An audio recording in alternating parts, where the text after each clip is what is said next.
홍콩을 떠올리면 많은 사람들은 랑콰이퐁의 화려한 밤거리나 초고급 마천루가 늘어선 반짝이는 스카이라인을 먼저 생각합니다. 하지만 이 도시의 또 다른 현실을 알게 된다면 그 이미지는 완전히 깨질 것입니다. 인구가 750만 명이 넘는 홍콩에는 수십만 명의 사람들이 이른바 관짝집이라 불리는 공간에서 살아가고 있습니다. 이 집들은 약 20한 평방피트 남짓한 극도로 좁은 공간입니다. 위로는 유리로 된 고층 빌딩들이 하늘을 찌를 듯 솟아있지만 그 아래에는 전혀 다른 세계가 존재합니다. 복잡하게 얽힌 전선, 사람 하나 겨우 지날 수 있는 골목, 습기와 냄새가 가득한 작은 주방들이 만들어내는 하찮은 현실입니다. 이 모든 모습은 화려함과 답답함이 공존하는 홍콩의 민낯을 그대로 보여줍니다. 지금 이 순간에도 홍콩에서는 약 20만 명의 사람들이 관짝집 또는 케이지홈이라 불리는 곳에서 살고 있습니다. 이것은 과장이 아니라 실제 공간의 크기를 그대로 표현한 말입니다. 대부분의 사람들 옷장보다도 작은 공간입니다. 이렇게 작은 공간에서 살기 위해 매달 약 128달러에서 512달러를 지불해야 합니다. 비교해보면 미국의 평균 침실 크기는 약 132평방피트로 이런 홍콩의 미니 주거 공간 6개가 한 개의 침실 안에 들어갈 수 있습니다. 더 놀라운 사실은 홍콩의 인구 밀도입니다. 홍콩은 약 1100제곱킬로미터의 면적에 730만 명 이상이 살고 있어 제곱킬로미터당 약 6,800명이 거주합니다. 몽콕 같은 지역에서는 이 수치가 13만 명 이상으로 치솟아 지구상에서 가장 인구 밀도가 높은 지역으로 알려져 있습니다. 이 극단적인 상황의 원인은 단순히 인구 때문만은 아닙니다. 홍콩 땅의 약 25%만이 실제로 건축이 가능한데 나머지는 산악 지형이라 개발이 어렵기 때문입니다. 그래서 주거 공간을 두고 치열한 경쟁이 벌어집니다. 이제 관짝, 집에서의 실제 생활을 상상해 보겠습니다. 낡은 60년대식 엘리베이터를 타고 올라가면 버튼에 이상한 점이 보입니다. 4층도 없고 14층도 없으며 24층도 없습니다. 이는 실수가 아니라 문화적인 이유입니다. 광둥어와 중국어에서 숫자사의 발음이 죽음과 비슷해 불길하다고 여겨지기 때문입니다. 해당 층에 도착해 문을 열면 한 개의 방 안에 20개의 초소형 주거 공간이 들어서 있습니다. 천장은 매우 낮아 키가 큰 사람은 허리를 굽혀야 움직일 수 있습니다. 각 공간은 철망으로 둘러싸여 있고 침대 하나와 작은 TV를 둘 공간만 겨우 있습니다. 부엌과 화장실은 20명이 함께 사용하며 종종 같은 공간에 설치되어 있습니다. 요리 냄새와 습기가 섞이고 환기가 잘 되지 않아 불쾌할 뿐 아니라 위험할 수도 있습니다. 전기 배선도 임시로 연결된 경우가 많아 화재 위험이 큽니다. 그럼에도 불구하고 이 생활에서 장점을 느끼는 사람들도 있습니다. 아래층에 시장이 있고 화장실이 몇 걸음 거리이며 이웃 간에 유대감이 생기기도 합니다. 지하 보행자 통로에서 텐트를 치고 골판지를 깔고 자는 사람들도 흔히 볼 수 있습니다. 일부는 잠시 머무는 경우지만 관짝집이 너무 답답해 거리에서 자는 것을 선택한 사람들도 있습니다. 그들에게는 길바닥이 오히려 더 편안하게 느껴집니다. 여러분이라면 여기서 한 달을 버틸 수 있을까요? 댓글로 예 또는 아니오를 남겨주세요. 여러분의 활발한 의견 감사합니다. 지금 하고 있는 일이 힘들다고 느낀다면 홍콩의 근무 문화를 들어보면 생각이 달라질지도 모릅니다. 홍콩의 평균 근무 시간은 주당 44시간에서 50시간으로 이미 대부분의 선진국보다 깁니다. 금융, 은행, 법률 같은 분야에서는 주당 60시간에서 많게는 80시간까지 일하는 경우도 흔합니다. 더 놀라운 사실은 홍콩에는 근무 시간을 제한하는 법이 없다는 점입니다. 그래서 야근이나 주말 근무는 특별한 일이 아니라 당연한 것으로 여겨집니다. 삶의 속도가 너무 빠르다 보니 많은 사람들이 점심을 10분에서 15분 안에 서둘러 해결합니다. 이처럼 극단적인 근무 문화는 어디에서 비롯된 것일까요? 높은 생활비와 감당하기 어려운 주거 비용, 그리고 조금만 뒤처져도 모든 것을 잃을 수 있다는 강한 경쟁 의식이 함께 작용한 결과입니다. 기본적인 아파트 가격이 100만 달러를 넘고 집의 크기를 방 개수가 아니라 평방피트로 따지는 환경에서는 살아남기 위해 스스로를 한계까지 몰아붙일 수밖에 없습니다. 여러분은 이런 근무 문화가 성공을 만든다고 생각하시나요? 아니면 번아웃을 부른다고 보시나요? 성공이라고 생각하면 숫자 1번, 번아웃이라면 숫자 2번을 댓글에 남겨주세요. 여러분의 나라 이름도 함께 적어주시면 좋겠습니다. 수십만 명이 관짝 같은 집에서 살며 주당 80시간을 일하는 도시이지만 동시에 이곳은 세계에서 가장 많은 백만장자가 모여 있는 곳이기도 합니다. 홍콩에는 60만 명이 넘는 백만장자가 살고 있으며 이는 12명 중 1명이 최소 100만 달러 이상의 자산을 보유하고 있다는 뜻입니다. 홍콩은 로스앤젤레스보다 면적이 작지만 런던이나 도쿄보다 더 많은 억만장자를 보유하고 있습니다. 센트럴이나 침사추이를 걷다 보면 대부분의 집값보다 비싼 롤스로이스 차량을 쉽게 볼 수 있습니다. 더 랜드마크나 IFC 몰 같은 고급 쇼핑몰에서는 명품 가방과 고급 시계를 마치 일상용품처럼 구매하는 사람들로 붐빕니다.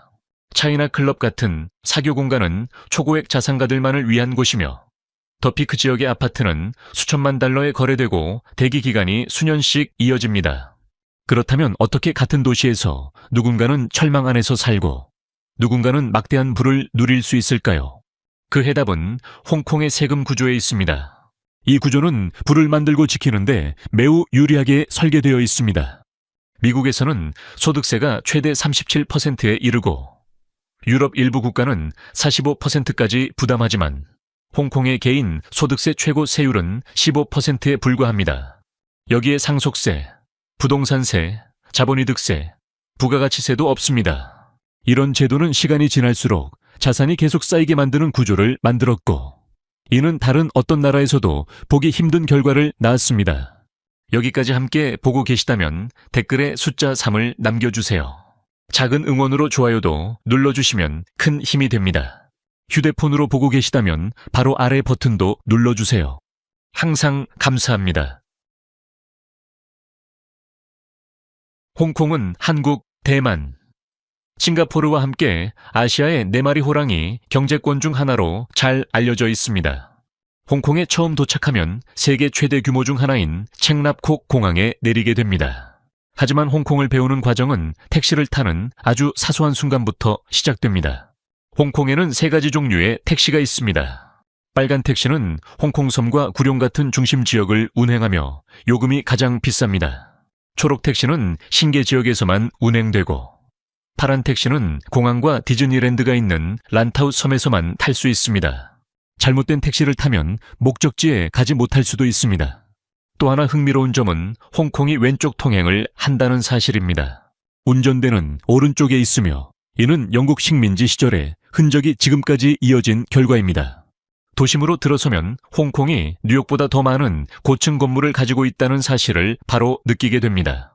아파트를 하나 구입하는 데는 기본적인 수준이라도 약 120만 달러가 필요합니다. 생활비가 워낙 높다 보니 자동차를 소유하는 것은 대부분의 사람들에게 사치입니다.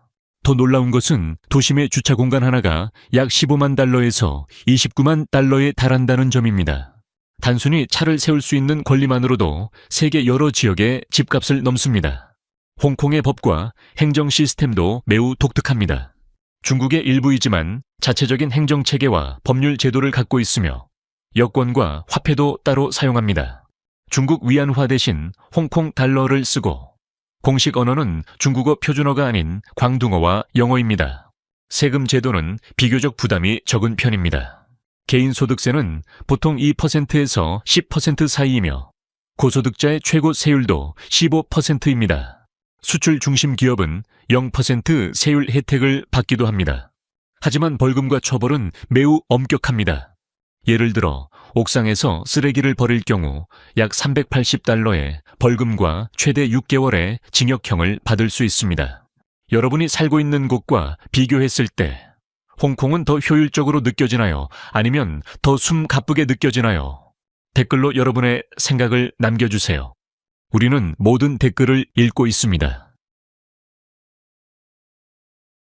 이제 음식 이야기를 해보겠습니다. 홍콩의 음식 문화에는 우리가 알고 있던 달걀에 대한 생각을 완전히 바꾸는 음식들이 포함되어 있습니다. 먼저 100년 달걀로 불리는 음식이 있습니다.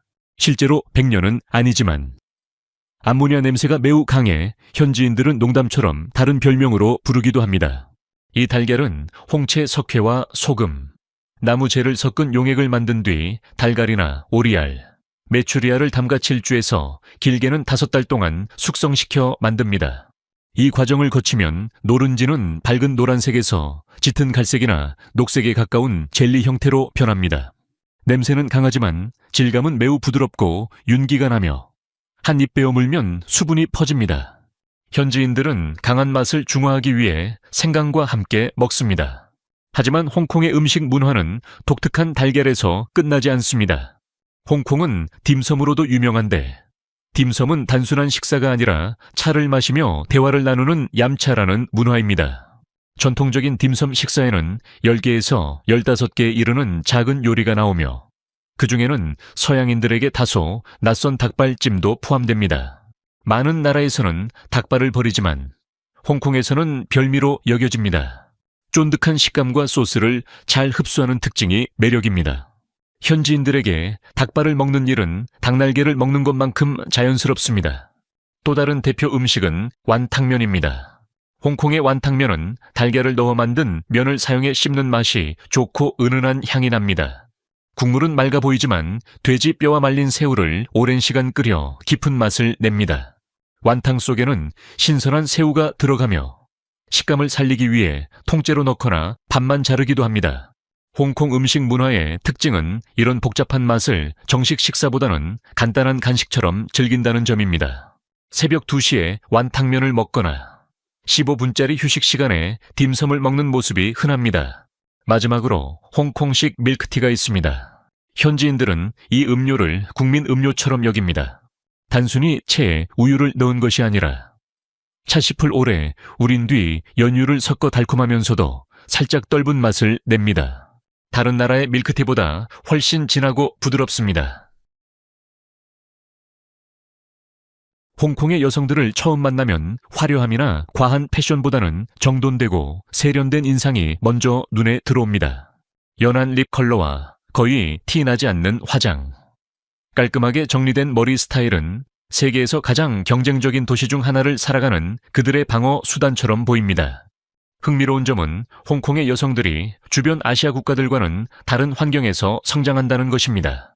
홍콩 사회는 교육과 커리어 성취를 강하게 장려하며 20대 여성들이 2개의 대학 학위를 가지고 여러 언어를 자유롭게 구사하며 안정적인 직업을 가진 모습도 흔합니다. 이런 교육적이고 직업적인 성공은 예상치 못한 결과를 낳았습니다. 홍콩은 아시아에서 미혼 여성 비율이 매우 높은 지역 중 하나가 되었습니다. 평균 결혼 연령은 30세 전후이며 30대 중반이 되도록 진지한 연애 경험이 없는 여성도 적지 않습니다. 다른 아시아 국가에서는 30살의 미혼 여성이 부담으로 여겨질 수 있지만 홍콩에서는 이 나이의 여성들이 아직 연애를 진지하게 고려하지 않는 경우도 많습니다. 커리어를 쌓고 여행을 즐기며 스스로의 삶을 만드는 데 집중하기 때문입니다. 많은 홍콩 남성들은 자신보다 성공했거나 더 많은 수입을 버는 여성과의 만남에서 부담을 느낀다고 말합니다. 반면 홍콩 여성들은 기준을 낮추지 않습니다. 경제적으로 의존할 상대가 아니라 목표와 가치관을 공유할 수 있는 동등한 파트너를 원합니다. 그 결과 홍콩 사회에는 미묘한 균형 상태가 형성되었습니다. 기준에 맞지 않는 관계를 선택하기보다 기다림을 택하는 여성들이 늘고 있습니다. 일부 여성들은 적절한 시기를 대비해 난자를 냉동 보관하기도 합니다. 이런 흐름 속에서 고급 맞선 서비스 시장이 빠르게 성장하고 있으며 무료 데이팅 앱보다 더 높은 인기를 얻고 있습니다. 한 번의 만남에 $250 이상이 들기도 하지만 많은 여성들은 이를 단순한 소비가 아닌 좋은 파트너를 찾기 위한 투자로 생각합니다. 통계에 따르면 홍콩의 국제 결혼 중 약 45%에서 50%는 현지 여성이 중국 본토나 영국, 미국, 한국 출신 남성과 결혼한 사례입니다. 이들에게 사랑은 국경보다 가치관과 목표의 일치를 더 중요하게 여깁니다. 기차 지연이나 불안정한 대중교통에 지친 적이 있다면 홍콩은 교통의 천국처럼 느껴질 것입니다. 국제기관들은 꾸준히 홍콩을 세계 최고 수준의 대중교통 도시로 평가하고 있으며 직접 경험해보면 그 이유를 알 수 있습니다. 홍콩 교통의 중심은 MTR 지하철입니다. 출퇴근 시간에도 열차는 2분에서 4분 간격으로 정확하게 도착합니다. 더욱 놀라운 점은 정시 운행률이 99.9%에 달한다는 사실입니다. 정시성으로 유명한 일본의 일부 노선보다도 높은 수치입니다. 이 노선은 홍콩 섬과 구룡, 신계는 물론 국제공항까지 연결합니다. 도심에서 공항까지는 20분에서 25분이면 도착하며 도시 전체를 가로지르는데도 1시간이 채 걸리지 않습니다. 열차 내부에는 뉴스와 오락, 광고를 보여주는 화면이 설치되어 있습니다. 홍콩 사람들은 짧은 시간에도 정보를 소비하는 데 익숙해 잠깐의 이동 시간조차 최신 소식이나 영화 예고편, 스포츠 뉴스를 확인하는 시간으로 활용합니다. 이로 인해 지루할 수 있는 통근 시간이 유용한 정보 습득 시간으로 바뀝니다. 홍콩의 교통 아이디어는 지하철에만 머물지 않습니다. 한 여행회사는 목적지 없이 도시를 도는 수면버스 서비스를 선보였고 이는 큰 화제를 모았습니다. 이 버스는 5시간 동안 운행되며 승객들은 오직 잠을 자기 위해 탑승합니다. 좌석 위치에 따라 요금은 약 13달러에서 50달러까지이며 안대와 담요, 귀마개도 제공됩니다. 처음에는 다소 이상하게 들릴 수 있지만 20명과 함께 사는 좁은 집과 주당 60시간 근무가 일상인 도시에서는 몇 시간이라도 조용히 잘 수 있는 공간이 값진 사치가 됩니다. 홍콩 국제공항 역시 상상을 뛰어넘는 규모를 자랑합니다. 쇼핑몰과 영화관, 식당, 면세점은 물론 미니골프장까지 갖추고 있어 작은 도시처럼 느껴집니다. 이곳이 너무 볼거리가 많다 보니 구경하다가 비행기를 놓쳤다는 이야기도 흔합니다. 그래서 많은 여행자들은 일부러 몇 시간 일찍 공항에 도착합니다. 해가 지면 홍콩은 완전히 다른 도시로 변하며 많은 사람들이 아시아 최고의 쇼핑 천국이라고 부릅니다. 홍콩은 수입 관세와 부가가치세가 없어 명품 가격이 뉴욕이나 런던, 파리보다 훨씬 저렴합니다. 센트럴과 침사추이의 명품 매장에는 루이비통과 샤넬, 롤렉스를 찾는 사람들로 늘 붐비며 가방과 시계 가격은 다른 대도시보다 약 15%에서 30%까지 저렴합니다. 진짜 재미는 밤이 되면 시작됩니다. 흥정과 보물 찾기를 좋아한다면 몽콕의 레이디스 마켓과 템플 스트리트 야시장은 천국과도 같습니다. 유행하는 옷과 독특한 전자기기, 기념품을 믿기 힘든 가격에 흥정할 수 있습니다. 여러 언어로 외치는 상인들의 목소리와 길거리 음식 냄새가 어우러져 활기가 넘칩니다. 많은 상점들은 새벽 2시나 3시까지 문을 열며 블랙 프라이데이나 설 연휴 같은 쇼핑 시즌에는 더욱 늦게까지 운영합니다. 이 시기에는 대규모 할인 행사가 열려 쇼핑을 진지하게 즐기는 사람들은 동선을 미리 계획할 정도입니다. 홍콩 공항의 면세점도 특별합니다. 한정판 명품 가방이나 공항 전용 시계를 사려다 비행기를 놓치는 경우도 있을 만큼 쇼핑 열기가 대단합니다. 일부 사람들은 환승 시간 동안 쇼핑을 즐기기 위해 일부러 홍콩을 경유하는 항공편을 선택하기도 합니다. 안전과 세계 수준의 의료 서비스를 동시에 찾고 있다면 홍콩은 가장 가까운 이상적인 도시 중 하나일 수 있습니다. 홍콩은 세계에서 범죄율이 가장 낮은 도시 중 하나로 꼽히며 새벽 2시에 몽콕의 좁은 골목을 혼자 걸어도 큰 불안을 느끼지 않을 정도입니다. 도시 전역에는 5만 대가 넘는 보안 카메라가 설치되어 있어 촘촘한 감시 시스템을 형성하고 있습니다. 긴급 상황에서 홍콩의 긴급번호인 999로 전화를 걸면 도시 어디에서든 평균 5분 이내에 경찰이 도착할 정도로 대응 속도도 매우 빠릅니다. 하지만 홍콩이 진정으로 돋보이는 분야는 의료 시스템입니다. 홍콩의 의료 서비스는 미국이나 유럽의 시스템과 비교될 만큼 세계 최고 수준으로 평가받지만 비용은 훨씬 낮습니다. 공공병원 진료비는 약 7달러에 불과하며 하루 입원 비용도 약 13달러 정도입니다. 믿기 어려울 정도로 저렴하지만 실제 비용입니다. 이렇게 낮은 비용이 의료의 질이 낮다는 의미는 아닙니다. 홍콩의 공공병원은 최신 의료시설을 갖추고 있으며 의사들은 세계 유수의 대학에서 교육을 받은 전문가들입니다.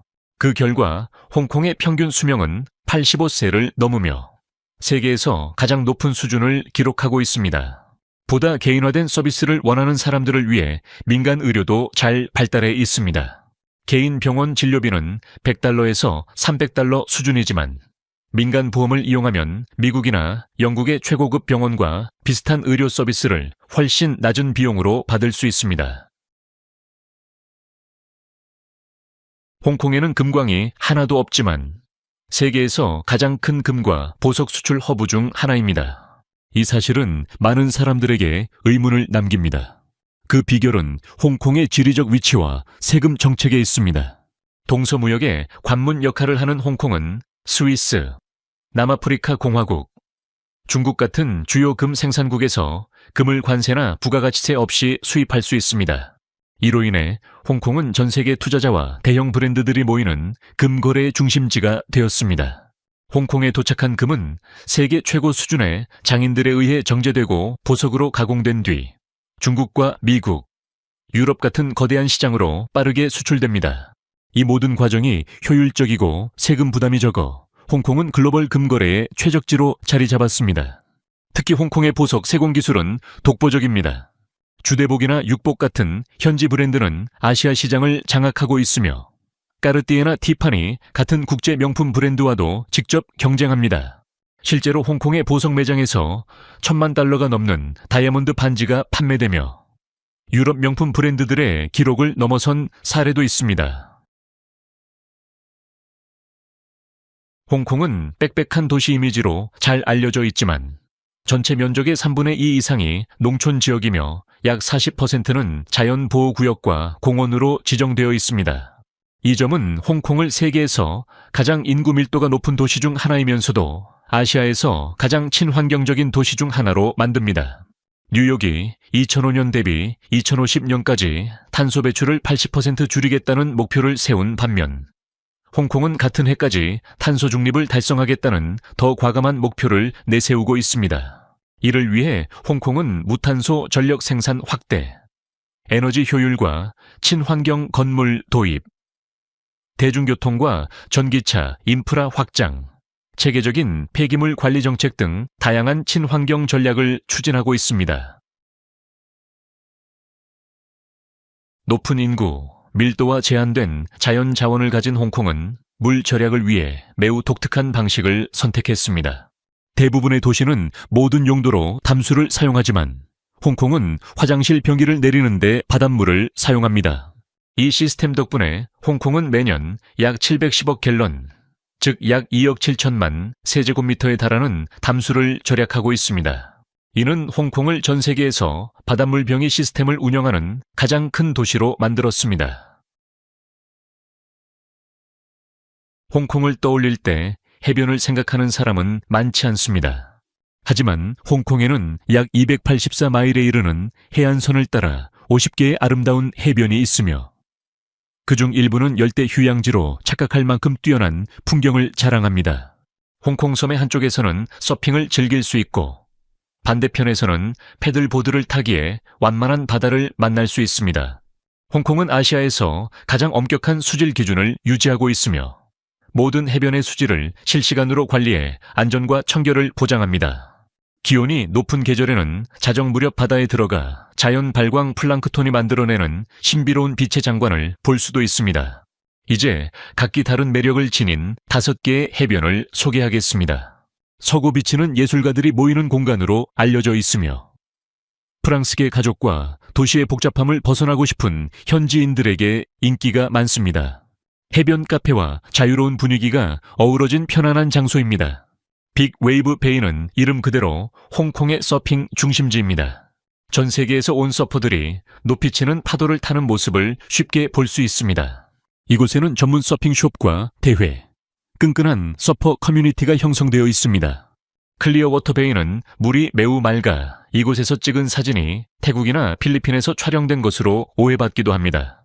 투명한 바다와 멀리 보이는 도시의 스카이라인이 어우러져 비현실적인 풍경을 만들어냅니다. 사이쿵에 위치한 타이론과는 홍콩의 몰디브라 불립니다. 4개의 하얀 모래 해변으로 이루어져 있으며 도보나 배로만 접근할 수 있어 비교적 한적하고 자연 그대로의 모습을 유지하고 있습니다. 스탠리 비치는 자연 풍경과 쇼핑, 식사를 함께 즐길 수 있는 곳입니다. 스탠리 마켓에서는 저렴한 쇼핑을 즐길 수 있고, 해변 레스토랑에서는 현지 해산물부터 다양한 세계 요리를 맛볼 수 있습니다.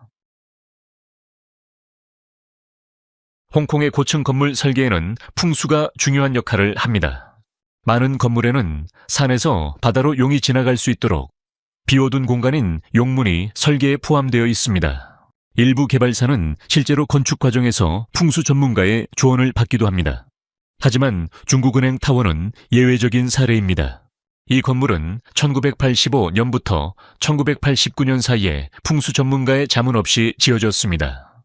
당시 홍콩에서 가장 높은 건물이었지만 날카롭고 각진 외형 때문에 불운을 가져올 것이라는 비판을 받았습니다.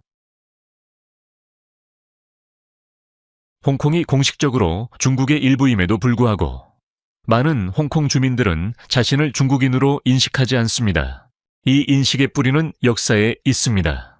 아편전쟁 이후 홍콩은 영국에 넘어갔고 100년이 넘는 기간 동안 영국의 통치를 받으며 작은 어촌에서 세계적인 금융 중심지로 성장했습니다. 1997년 홍콩이 중국에 반환될 당시 중국 정부는 일국양제 원칙을 약속하며 2047년까지 자본주의 체제와 시민의 자유, 고유한 생활 방식을 유지할 수 있도록 보장하겠다고 밝혔습니다. 이로 인해 홍콩은 여권과 화폐, 법률 체계, 인터넷 환경까지 중국 본토와 다른 시스템을 유지해왔습니다. 홍콩 사람들은 표준 중국어가 아닌 광둥어를 사용하고 위안화가 아닌 홍콩 달러를 쓰며 오랜 시간 형성된 독자적인 정체성을 강하게 느끼고 있습니다. 하지만 많은 사람들은 중국이 2047년을 기다리지 않고 홍콩의 정치와 사회에 깊이 개입하기 시작했다고 생각합니다. 현재 홍콩의 최고 지도자는 시민의 직접 선거로 뽑히지 않으며 베이징이 선정한 1200명 규모의 위원회가 결정합니다. 출마를 원하는 후보자들 역시 중국이 관리하는 심사 과정을 거쳐야 합니다. 이로 인해 홍콩의 실제 권력이 시민이 아니라 중국 공산당에 있다고 느끼는 사람들이 늘어났습니다. 그 결과 많은 홍콩 주민들은 중국인으로 불리는 것을 거부하며 자신들의 정체성과 자치권이 점점 사라지고 있다고 느끼고 있습니다. 이러한 인식은 홍콩과 중국 본토 사이에 심리적, 정치적 거리를 더욱 벌려놓았습니다. 이 15가지, 사실은 홍콩이라는 도시가 얼마나 복잡한 곳인지를 잘 보여줍니다. 관짝집과 초호화 펜트하우스가 같은 건물에 존재하고 수십억 달러가 투입된 마천루가 고대 풍수 사상의 영향을 받는 도시, 홍콩은 현대 도시가 어떻게 작동해야 하는지에 대한 모든 고정관념에 도전합니다. 여러분은 어떤 사실이 가장 놀라웠나요? 여러분이 사는 도시에서도 홍콩과 비슷한 극단적인 도시 생활을 경험한 적이 있나요? 댓글로 여러분이 직접 경험해보고 싶은 홍콩의 모습이나 절대 피하고 싶은 점을 알려주세요. 여러분의 이야기를 항상 기다리고 있습니다. 구독과 알림 설정도 잊지 마시고 다음 영상에서 다시 만나요. 오늘 함께 해주셔서 진심으로 감사합니다. 여러분의 응원은 큰 힘이 됩니다. 항상 좋은 일만 가득하길 바랍니다. 시청해주셔서 감사합니다. 이 영상이 유익하셨다면 좋아요와 구독, 그리고 알림 설정까지 잊지 말고 눌러주세요.